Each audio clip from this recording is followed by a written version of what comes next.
I know, it's not real, but regardless, great spot with a great view of a great game.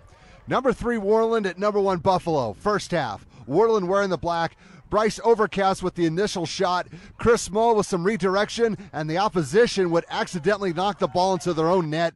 Hey, they'll take it. Moe gets the credit because he was the last Warrior player to touch the ball, and his team is up 1-0. The Bison would eventually answer off of the free kick. Caleb Rodriguez and James Musselman come together in midair, and the plan worked. Ian Feather tried to break it up, and the net was open as a result. The ref gave the goal to Rodriguez, and this game is tied at 1 goal apiece. Moving on, the Bison were trying to put together a stampede. Rodriguez tries to finish the job, but Feather rushes out in time. He did not make the save, but he did just enough to make sure that ball did not get by again. We're still tied at 1 going into halftime.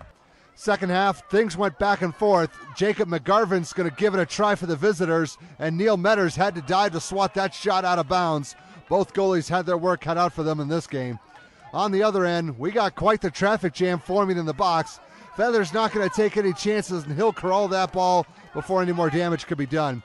Ever since Buffalo built their new school and field about 6 or 7 years ago, they have never lost at home coming into this game. They put up some great shots, but Feather had some equally great saves, and there was more to come. Last year's state runner-ups kept pressing their attack, but Feather brought his A-game defense for Worland. He barely got a hand on that ball, and that one was close, but it stayed out.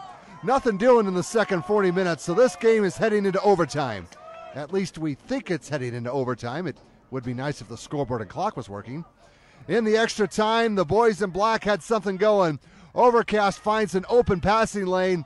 He'll feed the ball to Moe, who has a shot and takes it to the far side and connects for a goal. That was a huge momentum shifter as the Warriors have reclaimed the lead by a count of 2-1. Now remember, soccer is not sudden death, so the two teams kept playing. We're now in the second 10 minutes. Metters cannot reel in the free kick, and Moe was in the right place at the right time to make him pay. That's why he's the leading scorer in the state with 24 goals on the season so far. Worland pulls off a road stunner in Buffalo in overtime, 3-1. And that's a goal by number 7, Chris Moe.